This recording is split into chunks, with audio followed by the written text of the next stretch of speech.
Concernant Zelensky, je vois qu'il essaie de se retirer de l'accord sur les terres rares. Et s'il le fait, il aura des problèmes, de très gros problèmes. Je ne sais pas pourquoi les gens sur ce plateau font comme s'ils sont surpris de ce genre d'accord. Ou bien c'est parce que c'est en train d'être fait à l'Ukraine précisément, qui sont plus proches de vous. Parce que ce genre d'accord, on les voit tout le temps en Afrique. Le capitalisme n'a aucune parole, jamais, aucun principe fixé ou figé. Le capitalisme bouge en fonction des intérêts de celui qui est le plus puissant. C'est toujours le même capitalisme qui parlait de propriété privée, qui a volé les richesses des Russes qu'il y avait en Europe, non? Depuis quand le capitalisme refuse un accord sous prétexte que cet accord a été signé par une personne qui avait une arme braquée sur elle? Ce n'est jamais arrivé. Les forces russes progressent très peu, mais vous êtes tous en panique, comme par hasard. Le ministre des Affaires étrangères, Jean-Noël Barrot, dit « Regardons la réalité en face et préparons-nous à parer la menace ». Et vous nous dites « c'est du bluff ». On ne peut pas dire les deux. Alors, voilà, une fois de plus, même le journaliste les reprend. À un moment donné, les gars, il faudrait qu'on dise quand même 2-3 vérités. Vous voyez. Vous essayez vraiment de nous faire croire là que la Russie n'avance pas, mais bizarrement, on doit être tous sur le qui-vive. Pourquoi? Sur la Corée du Nord, qu'il veut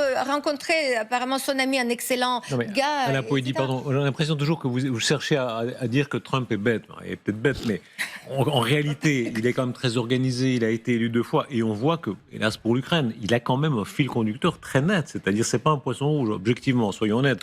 Au contraire, on a l'impression qu'il y a une continuité sous les sautes d'humeur apparentes très anti-ukrainiennes. C'est la preuve justement de ce que je dis, ce que vous comprenez de mes paroles, parce que s'il y avait un peu de réflexion, il aurait compris que c'est pas la bonne ligne de conduite. Vous voyez, l'intelligence, c'est plutôt le résultat de ses actions qu'on la voit. Mais là, pour l'instant, il fait plonger et sa notoriété, il fait plonger les États-Unis, il fait plonger aussi toute cette promesse. Mais madame, même le présentateur a essayé de vous rappeler à la raison pour vous faire comprendre que c'est vous qui réfléchissez bêtement, mais vous insistez et persistez à accuser quelqu'un qui a une stratégie bien ficelée de stupidité. C'est quoi ce syndrome du personnage principal là? Vous vous rappelez ce débat terrible de ceux qui se demandent est-ce qu'en 2025 on est, myope sur les dangers que représente la Russie, comme on a été myope sur les dangers allemands dans les années 30. Ce qu'il vient de dire là m'a encore rappelé les mots de Piotr Tolstoï. Il fait comprendre que la menace russe, la fameuse menace russe, est juste là pour détourner l'attention des Européens de leurs propres problèmes. Ce n'est pas nous qui avons fait des bases en Roumanie, en Pologne, à nos frontières avec des missiles nucléaires américains. Et ce n'est pas nous qui avons commencé à bâtir l'armée européenne et essayer de trouver l'argent pour cela. Ce n'est pas nous. Concernant Zelensky, je vois qu'il essaie de se retirer de l'accord sur les terres rares. Et s'il le fait, il aura des problèmes, de très gros problèmes. Nous avons conclu un accord sur les terres rares et maintenant il dit « Eh bien, vous savez, je veux renégocier l'accord. » Il veut être membre de l'OTAN, eh bien alors qu'il n'a jamais voulu être membre de l'OTAN. Donc s'il cherche à renégocier l'accord, il va avoir de gros problèmes. Trump ne veut pas lâcher la veste de Zelensky. Il ne veut pas lâcher les 300 milliards des Américains que Biden, l'ancien président, a envoyés en Ukraine. C'est-à-dire, il fait tout pour pouvoir récupérer l'argent là. J'ai fait comprendre ici dans une précédente vidéo qu'il n'y a rien qui importe actuellement Donald Trump que l'argent donné par la précédente administration à Zelensky. Ce n'est pas pour rien qu'il est en train de taper sa tête depuis contre le mur pour qu'il y ait la paix et que rapidement, comme s'ils enclenchent les processus d'exploitation et de la mise sous tutelle de l'Ukraine. Ce n'est pas pour rien. Il veut récupérer l'argent là. En tout cas, on analyse tout ça dans cette vidéo réelle. Ce moment est très important. On est à peu près un mois. C'était quoi la scène du bureau? 28 février. 28 février, on est le 1er avril. Un mois plus tard, c'est comme si on revenait à la case départ, la scène de l'humiliation dans le bureau ovale. Trump, de nouveau, est très humiliant contre Zelensky. Il lui dit si vous ne faites pas comme je veux, ça va très mal se passer pour vous. Oui, mais parce que c'est un accord qu'il a complètement changé. D'ailleurs, il a rechangé complètement les données. Il lui a envoyé un contrat qui n'avait rien à voir. C'est un colonial, c'est une capitulation de l'Ukraine sans de garantie de paix, d'ailleurs, sans de garantie même de protection militaire. Enfin, c'est une absurdité totale. C'est ce qu'on appelle un contrat colonial. Vous savez, il y en a comme ça dans beaucoup de pays africains. 14, si je compte bien. C'est le même principe colonial que Trump est en train de faire à l'Ukraine. Exactement le même. Dites-vous que le nouvel accord est simplement un accord colonial. Rien de plus. D'ailleurs, c'est le mot qu'elle voulait sortir. Sauf qu'elle s'est reprise et elle a dit un autre mot. Elle a parlé de capitulation. Là, c'est pas une capitulation. C'est un contrat colonial que Trump est en train de vouloir faire signer à Zelensky. Et donc, il est transactionnel au possible, mais à un point fou. Et ça ne l'empêche pas qu'il est quand même très fâché contre Poutine, qu'il a quand même menacé de sanctions sur le pétrole. Et donc, ça va quand même faire mal si ça se... Ces images... Les accords coloniaux que la France a fait signer aux pays africains au moment des indépendances dans les années 60 et les accords que Trump envisage de faire signer à Zelensky ont plein de points de similitude. Juste pour un peu approfondir ce que j'ai dit tout à l'heure. Déjà, il y a la relation de dominance et de dépendance. Dans les deux cas de figure, il y a une asymétrie du pouvoir où une partie, la France coloniale ou encore les États-Unis sous Trump, détient une position dominante par rapport aux autres parties, pays africains post-indépendance et ici l'Ukraine sous Zelensky. Cela conduit à des relations complètement déséquilibrées où les intérêts et les priorités de la partie dominante toujours privilégiés. Les intérêts des États-Unis seront toujours privilégiés par rapport à qui que ce soit. C'est-à-dire que ce sont les entreprises américaines même qui vont se déplacer en Ukraine, qui auront les exclusivités sur les contrats et j'en passe. Parce que, et ça c'est la deuxième partie, on a la condition économique et commerciale. Les accords coloniaux et les accords internationaux contemporains ont tous les deux des clauses économiques et commerciales qui favorisent l'ancienne puissance coloniale dans le cas de la France et la nouvelle puissance coloniale dans le cas des États-Unis et de l'Ukraine. C'est pour ça qu'ils ont mis les clauses d'exploitation de ressources naturelles et ils ont brossé de manière beaucoup plus large maintenant. Ce n'est plus seulement les terres rares, c'est toutes les ressources naturelles de l'Ukraine. C'est énorme, n'est-ce pas? Sans parler du fait que maintenant les États-Unis auront des avantages fiscaux terribles sur tout ce qui se passera maintenant en Ukraine. Les deux types d'accords, c'est-à-dire ce que la France a fait signer aux pays africains et ce que Trump en train de vouloir faire signer à Zelensky, impliquent des questions de souveraineté politique. Les concessions qu'il demande à faire aux Ukrainiens affectent la politique intérieure et extérieure de l'Ukraine. L'Ukraine ne pourra plus décemment choisir qui sont ses alliés. L'Ukraine ne pourra plus simplement choisir avec qui ils veulent dealer, comment est-ce qu'ils comptent orienter leur politique interne. Non. Maintenant, ce sera aux États-Unis de le faire. Parce que les États-Unis vont contrôler littéralement l'économie du pays. Donc, ils auront beau essayer d'appeler ça comme ils veulent. C'est un contrat colonial qu'on est en train de demander à Zelensky de signer. Moi, Zelensky, je le répète encore, la seule manière de la mettre profond à tous les pays occidentaux là, qui ont prétendu qu'on était amis, on était X, on était Y, alors que tout ce qu'ils voulaient, c'est simplement que ce soit un proxy pour leur guerre contre la Russie. Ce sont les Ukrainiens qui meurent et j'en passe. Moi, Zelensky, je vais signer directement avec la Russie. C'est-à-dire, je ne passe pas par quelqu'un. Même si la Russie ne veut pas signer avec Zelensky particulièrement, je fais en sorte d'organiser quelqu'un qui aura la validation de la Russie, ok? Et maintenant, cette personne-là, sa mission, ce sera d'aller faire de l'Ukraine un territoire russe. C'est-à-dire qu'il n'y aura pas quelque chose qui va plus énerver les Occidentaux que ça. Et je le fais juste pour le mal. De toute façon, l'Ukraine était avant dans l'Union soviétique. Et vu la manière dont les Russes protègent leur territoire, ils ont tout intérêt en réalité à être un État fédéral de Russie. Ce serait même beaucoup plus pertinent. Piotr Tolstoï, le vice-président de la Douma d'État russe, a fait comprendre que son père ou son grand-père, je me rappelle plus exactement, était maire de Kiev. C'est pour faire comprendre à quel point l'Ukraine peut aisément redevenir russe sans aucun problème, sans aucune difficulté d'intégration, vu qu'ils sont russophones, mine de rien. Du moins, il y a une grande partie russophone. Et il n'y a rien qui va faire plus mal au pays de l'OTAN que ça. Ce sera un coup, personne n'aurait pu le prévoir. Ces images qui ont marqué le monde entier, qui ont changé, c'est très impressionnant quand même. Quelques images, 40 minutes d'images dans le bureau ovale, les deux sons, ont changé presque l'axe du monde. Il s'est passé là quelque chose, on revient à ça ce soir. C'est-à-dire que Trump dit, ou tu fais comme je veux, ou ça va mal se passer pour toi. Oui, sur l'accord, c'est même incroyable ce qu'a dit Trump. Et il faut lire cet accord où, en fait, ils disent on a tous les droits sur les terres rares et sur les autres ressources de l'Ukraine. C'est ça. On a tous les droits, jusqu'à ce que soit intégralement rembourser l'argent qu'on a donné. Donc, 350 milliards complètement inventés par Trump. C'est pas 350, c'est plutôt 140, oui. Enfin, même 140 milliards, il faut les sortir. C'est moins ça. Parce que l'Union européenne est le premier donateur à ce jour. On est à... Non, encore le PSI, encore toi. On n'avait pas déjà parlé de cet ancien commandant.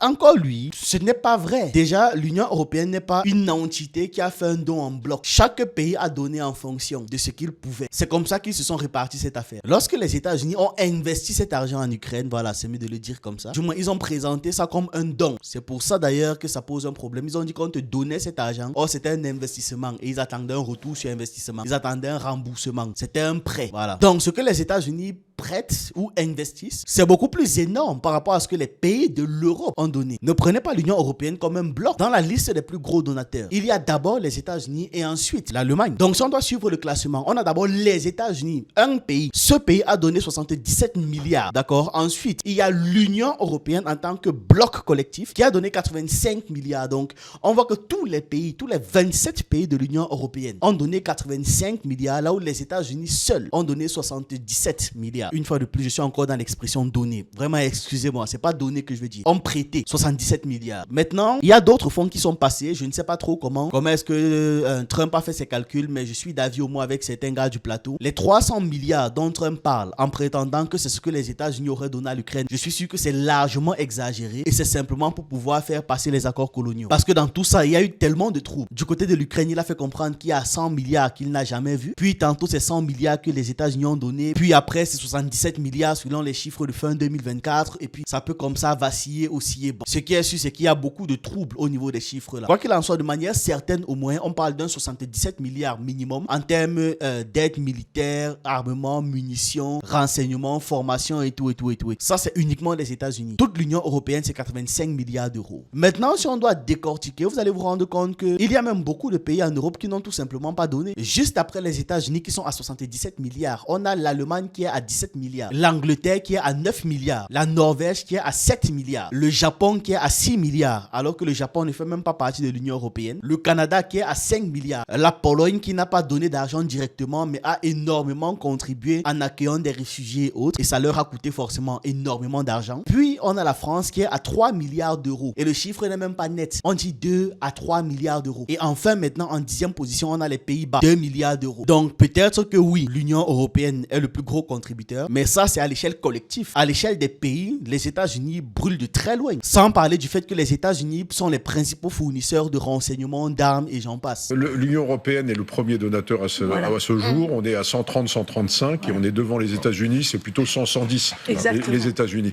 Donc bon là je suppose que les chiffres qu'ils donnent c'est à date actuelle. Ce que je vous ai donné ça date d'il y a quelques mois quand même. Donc là on est carrément dans la fake news absolue. C'est aussi un moyen de faire pression mais relativement indigne parce que taper sur la victime c'est assez facile. Et c'est surtout ça ne respecte pas le caractère du contrat parce qu'en fait il y a certaines dépenses qui étaient des prêts, d'autres des prêts sans intérêt, d'autres des dons, etc. Mais ça n'a jamais été... c'est-à-dire qu'il refixe les conditions du crédit, si vous voulez. Et a posteriori, on n'a jamais vu faire ça dans aucune, même transaction commerciale. Mais justement, ça se fait ni dans le droit entre les États, ni dans le droit commercial entre les privés. Mais je pense que l'intérêt aujourd'hui de Zelensky, qui est quand même il joue assez intelligemment face à ce Trump totalement imprévisible et changeant. L'intérêt de Zelensky, c'est de garder le maximum de soutien américain jusqu'à ce qu'on ait un accord de gel. Mais l'accord que propose Trump est tellement léonin que vous savez, aucune cour de justice, et certainement pas la Cour suprême des États-Unis, ne reconnaît les accords léonins. C'est-à-dire si vous obtenez un accord, si moi je fais un accord avec vous, que vous m'apportiez une bouteille de whisky tous les soirs sur ce plateau, mais en tenant un revolver sur votre tempe, eh bien là, l'accord ne sera pas jugé parce que n'entrera pas effectivement parce que c'est un accord léonin. Vous avez été forcé à le signer. Et là, effectivement, cet accord sur les terres, voilà.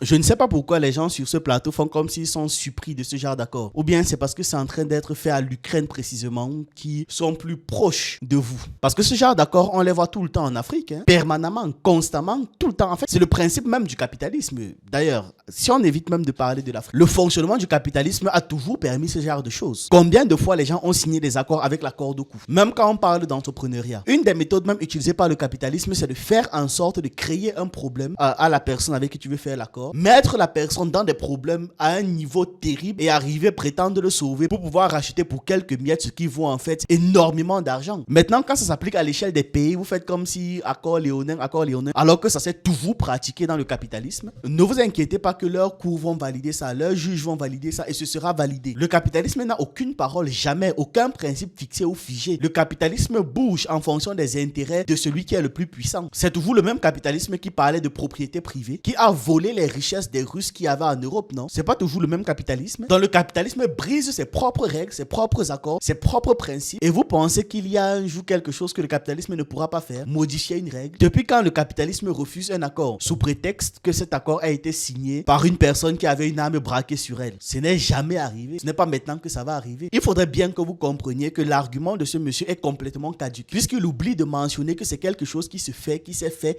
qui continue de se faire. Quand on parle de la France, maintenant là on revient à l'Afrique, combien d'accords les présidents africains ont signé pour les intérêts et les bénéfices de la France, exclusivement de la France, avec une arme braquée sur eux? Combien de fois c'est arrivé? Et ça continue même d'ailleurs d'arriver, non? Je ne vois pas une coup en France refuser ce genre d'accord. Ils en profitent jusqu'à ce que ça arrive à saturation. Et ensuite ils viennent dire que non, on était là-bas pour aider. C'est la même chose avec les opérations Barkhane et Serval. On essaie de nous faire croire que c'était là pour aider. Les pays africains payaient à la France pour l'opération Barkhane par exemple 1 milliard d'euros par an. 1 milliard d'euros l'année. Donc ça a fait 8 milliards pour la couverture de toute la période. Et les dirigeants du Sahel à l'époque payaient comme ça pour qu'on implante le terrorisme chez eux. Et là c'est un accord sur des centaines complètement désavantagés pour les pays africains où les présidents signent ça en étant menacés de toutes parts. Mais il fait comme si ça n'existe pas, comme si c'est ahurissant, comme si ça sort de nulle part. Ça ne sort pas de nulle part. C'est une pratique quotidienne et courante chez vous. C'est juste parce que c'est appliqué à l'Ukraine que ces gars essaient de donner l'impression sur le plateau que non, c'est pas normal, c'est pas valide, c'est pas valable, ce ne sera jamais accepté. Si, ils vont l'accepter. La seule chose que l'Ukraine peut faire là maintenant, c'est se débarrasser le plus rapidement de vous tous si elle ne veut pas tomber dans ce genre de travers. Et d'ailleurs, c'est ce que les pays de l'Alliance des États du Sahel ont fait. Le meilleur moyen de gagner à ce jeu-là, c'est de ne pas jouer. Tout simplement parce que le capitalisme aura toujours des règles à modifier à son avantage et à votre désavantage. D'avoir un normalien en plateau, accord léonin, voilà, ça a de la gueule toujours quand on a un normalien en plateau, mais oui, il se passe un moment là où Trump, en réalité, montre sa partialité à nouveau. Elle est à peu près totale, en réalité. Oui, elle est totale parce que... Je suis coupé. Non, c'est moi qui t'ai Elle est coupé. totale parce qu'il n'arrête pas de dire qu'il va prendre des sanctions contre la Russie parce qu'ils ne sont pas assez souples et puis ils remettent à demain en permanence la trêve qu'il croyait avoir négociée et il dit retenez-moi, je vais faire un malheur et il va avoir des gros ennuis, Vladimir. Et puis en fait, il ne se passe rien. Le seul pour lequel il a pris des véritables sanctions, c'est d'avoir coupé le renseignement pendant 4 jours aux Ukrainiens, pendant lesquels ils ont perdu la poche de Koursk. Donc effectivement, je dirais, la sanction, Trump, la sanction, va dans un sens et pas dans l'autre. Il est absolument incapable aujourd'hui, pour une raison ou pour une autre, de sanctionner Vladimir Poutine. C'est parce qu'il n'a pas des intérêts financiers. Pour commencer, il sanctionne déjà Poutine. On parle de plus de 28 000 sanctions. Parmi les sanctions là sont dirigées par les États-Unis. Donc la Russie est déjà sanctionnée. Maintenant, quand il n'en fait pas plus, déjà parce qu'il ne peut pas faire plus, et ensuite, là où il a des intérêts financiers directs, là où il veut récupérer un maximum d'argent directement et mettre le pays sous tutelle, là où il peut mettre le pays sous tutelle, c'est l'Ukraine. C'est avec Zelensky. C'est avec les Ukrainiens. Donc c'est normal que c'est là-bas qu'il augmente la pression. Vous pensez qu'il peut même envisager l'éventualité de pouvoir mettre sous tutelle la Russie? Non. Il ne peut même pas tenter d'essayer de vouloir ratifier ce genre d'accord-là sur l'exploitation des minerais russes. En revanche, il peut le faire avec les Ukrainiens. C'est pour ça que c'est là-bas qu'il tape. Parce que c'est là-bas qu'il peut récupérer de l'argent. Et c'est un capitaliste puissant. Réfléchissez. Bien l'oreille à la déclaration de Trump, il en fait une autre et très prétendument, comment dire, balancée, mais on comprend bien là encore qu'il a déjà fait son choix entre Trump et entre Poutine et Zelensky. Ils savent que je ne joue pas. Je pense que Vladimir Poutine va se montrer à la hauteur de ce qu'il m'a dit. Et je pense qu'il va maintenant remplir sa part du contrat. Et puis il y a Zelensky, en espérant qu'il sera à la hauteur. En fait, la situation, le choc de 28 février, quand nous avons vu cet accueil de président Zelensky, qui représente un pays victime, agressé, qui est en sang et en feu, c'était le choc mondial, oui. Mais par la suite, quand on a observé les agissements du président Trump, on a compris que il y a beaucoup de paroles, mais finalement très peu d'actions, sauf bien sûr le coup assez douloureux pour les forces armées ukrainiennes et notamment dans la région de Koursk. Et finalement, il a déjà promis faire le malheur pour les outils. C'est pas venu. Il y avait d'autres menaces aussi pas possibles. Finalement, ça tient pas. Donc aujourd'hui, on le regarde un peu comme ça à travers, comme si on comprenait. Il a peut-être une petite mémoire d'un poisson rouge, je sais pas, qui ne se rappelle pas. Même notamment les dernières déclarations sur la Corée du Nord, qu'il veut rencontrer apparemment son ami, un excellent gars. Alain Poëdi, pardon, j'ai l'impression toujours que vous cherchez à dire que Trump est bête. Il est peut-être bête, mais en réalité, il est quand même très organisé, il a été élu 2 fois, et on voit que, hélas pour l'Ukraine, il a quand même un fil conducteur très net, c'est-à-dire c'est pas un poisson rouge, objectivement, soyons honnêtes. Au contraire, on a l'impression qu'il y a une continuité sous les les sautes d'humeur apparentes très anti-ukrainiennes. C'est la preuve justement de ce que je dis, ce que vous comprenez de mes paroles, parce que s'il y avait un peu de réflexion, il aurait compris que c'est pas la bonne ligne de conduite. Vous voyez, l'intelligence, c'est plutôt le résultat de ses actions qu'on la voit. Mais là, pour l'instant, il fait plonger et sa notoriété, il fait plonger les États-Unis, il fait plonger aussi toute cette promesse.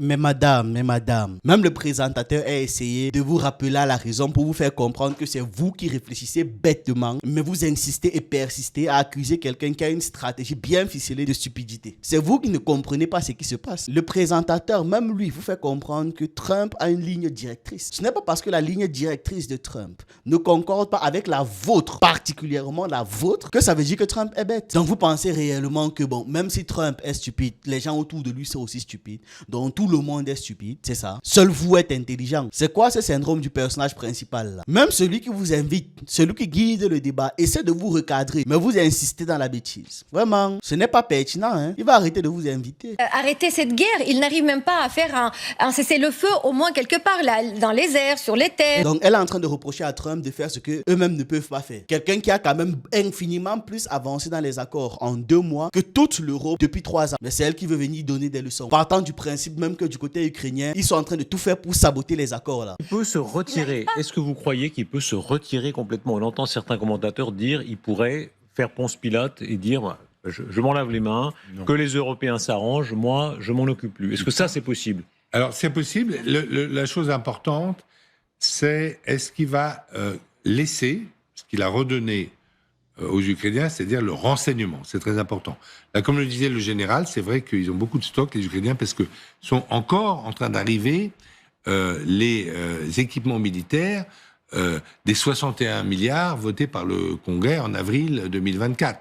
Par ailleurs, l'Ukraine est capable d'assurer 45% de ses besoins militaires, parce qu'on sait aujourd'hui, par exemple, que les chars Léopard, ça sert à rien, ça coûte très cher, mais ça sert à rien dans la guerre moderne. Ce qui sert, ce sont les drones. Donc, et les Ukrainiens en fabriquent énormément, et ils sont très bons là-dedans. Ils ont même réussi. Ils peuvent même prétendre faire des raids sur Moscou, à ce qu'on me dit. Bon, voilà. Ils en ont fait. C'est difficile. Ils en ont, ils en ont fait. Donc, c'est ça qui est important, c'est qu'ils gardent leur renseignement, parce qu'aujourd'hui, je ne constate pas sur le terrain de percées russes très impressionnantes. Bon, ils prennent un village là, mais c'est pas Guderian en mai. Le monsieur, c'est quoi? Grand reporter, chroniqueur international, Le Figaro et géopoliticien. Il ne constate pas sur le terrain. Il est allé sur le terrain. Parce que même des informations qui ressortent, l'armée russe avance dans ses objectifs une fois de plus. Donc, sur quel terrain? Peut-être qu'à ses heures perdues, c'est aussi un soldat sur le front. On ne sait rien. 40 sur le village là, mais c'est pas Guderian en mai 40 sur le front français, quoi. Ou en 41 d'ailleurs sur le front russe. Ou 41 sur le front russe, ou même Zhukov. Oui. Entre 43 et 44 ou 45 sur le front de... Voilà le général français qui préfère rappeler les souvenirs qui ne sont pas trop en défaveur, évidemment, du front français. Mais vous avez entièrement raison. C'est la base. Alors, écoutez, moi c'est lui qui vient de faire une référence à l'histoire, qui disait dans une précédente vidéo que l'histoire n'a pas d'importance, non? Que c'est quelque chose qu'on peut passer comme ça. Quand je commandais la 7, j'ai emmené mes troupes à Sedan, car c'est le modèle de la défaite où on a fait absolument tout ce on y revient, 70. Donc vous savez, je sais reconnaître quand l'ennemi a été brillant, et j'ai passé une semaine à Sedan pour leur montrer tout ce qu'il ne fallait pas faire dans l'histoire des batailles. Et en 40, ils repassent au même endroit, les Allemands, c'est-à-dire ils repassent par les Ardennes, et là, il y a un encombrement. Comme à Paris, place de la Concorde, si vous voulez, Darius, les véhicules, il y en a tellement qu'ils ne peuvent plus bouger. Il y avait un bouchon. Et un bouchon, absolument. Des centaines de kilomètres. Qui a duré pendant 2 jours. Oui. Et ce pauvre gamelin n'a pas été capable d'envoyer des avions de reconnaissance qui auraient vu le bouchon et ensuite bombardé toute cette troupe allemande qui était complètement coincée. On n'a pas été capable de ça. Vous vous rappelez ce débat terrible de ceux qui se demandent est-ce qu'en 2025, on est, myope sur les dangers que représente la Russie, comme on a été myope sur les dangers allemands dans les années 30. Alors, écoutez Poutine, de quelle manière il dit on va aller de l'avant. Il a même cette formule qui a marqué, je vous le disais les derniers jours, en disant on va les achever en parlant de l'Ukraine. Ce qui se passe aujourd'hui est tout aussi clair. Nos troupes ont l'initiative stratégique sur toute la ligne de contact. J'ai dit récemment que nous les écraserions, mais il y a des raisons de croire que nous les achèverons.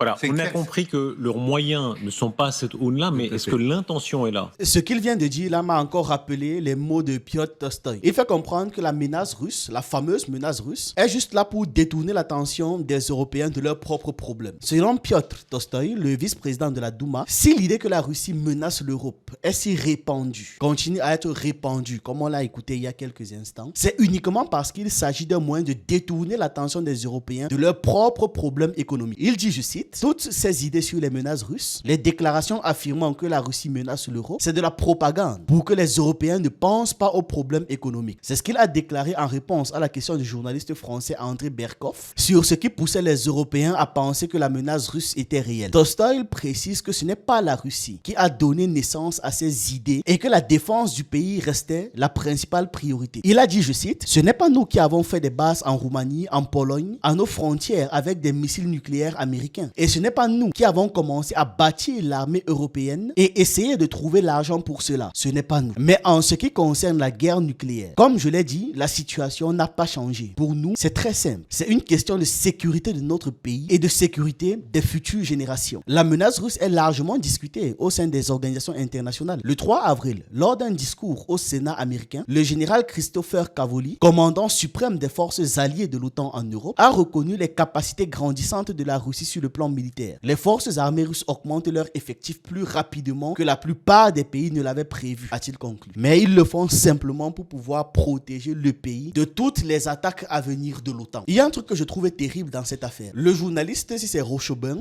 demande que est-ce que là les Européens ne sont pas encore en train de négliger la menace russe tout comme ils ont négligé la menace nazie durant la Seconde Guerre mondiale. Mais très bizarrement, je ne sais pas si vous voyez même le souci, juste après la Seconde Guerre mondiale, qui est devenu l'ami des États-Unis et de la France? C'est l'Allemagne, le Japon et l'Italie. Et qui est devenu l'ennemi tout d'un coup? Ce sont les Soviétiques. Les Soviétiques qui venaient de combattre à leur côté pour les libérer de l'Allemagne, du Japon et de l'Italie. Où est la logique dans ça? Non, expliquez-moi. Où est la logique dans ça? Et aujourd'hui, c'est le même qui pose la question de savoir est-ce qu'ils ne sont pas en train de négliger la menace russe? Comme en comparant ça au régime nazi, comme si c'était d'abord comparable. Le problème qui a déclenché cette guerre tribale en Europe, c'était simplement des intérêts économiques, c'est tout. Il fallait rebattre les cartes de l'économie. Xerxès en Grèce en 489, Xerxès le fils de Darius, et qui croit qu'il va battre les Athéniens et qui se rend pas compte que Thémistocle est en train de lui tendre un piège, il va tomber dans le piège, et c'est typiquement l'hubris, et ça c'est un discours où on voit que Poutine est frappé de athée en Grèce, la folie,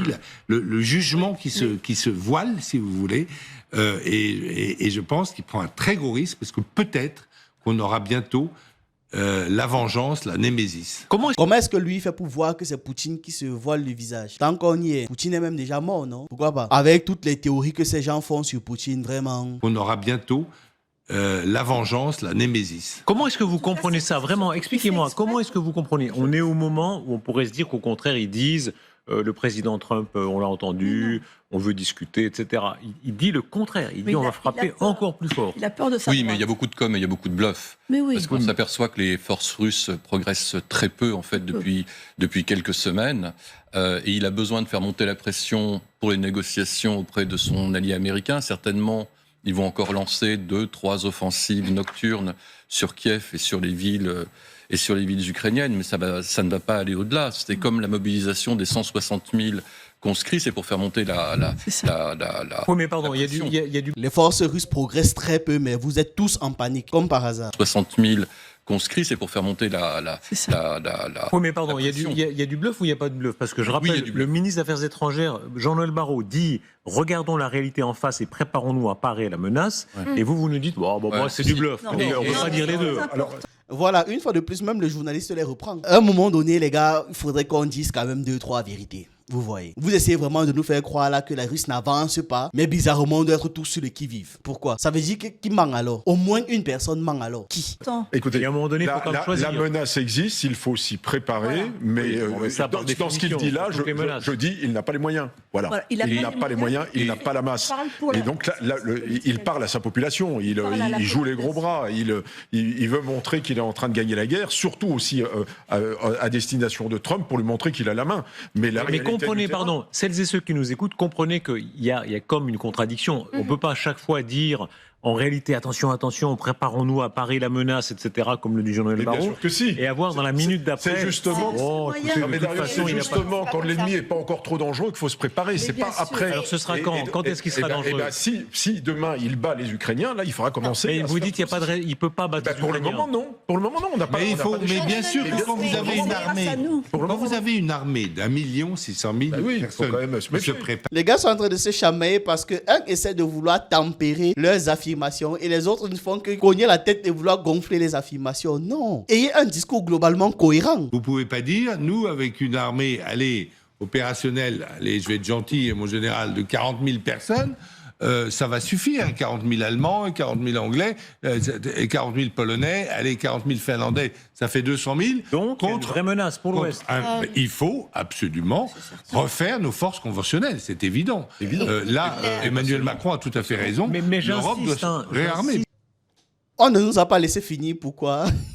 Parce que le journaliste est en train de faire comprendre qu'il insiste sur le fait que vous ne pouvez pas tout le temps dire que voilà, la Russie ne représente pas de danger. Et ensuite courir, venir dire que préparons-nous, le danger arrive. Vous ne pouvez pas tout le temps dire il n'avance pas. Et ensuite vous venez dire préparons-nous, il avance vite.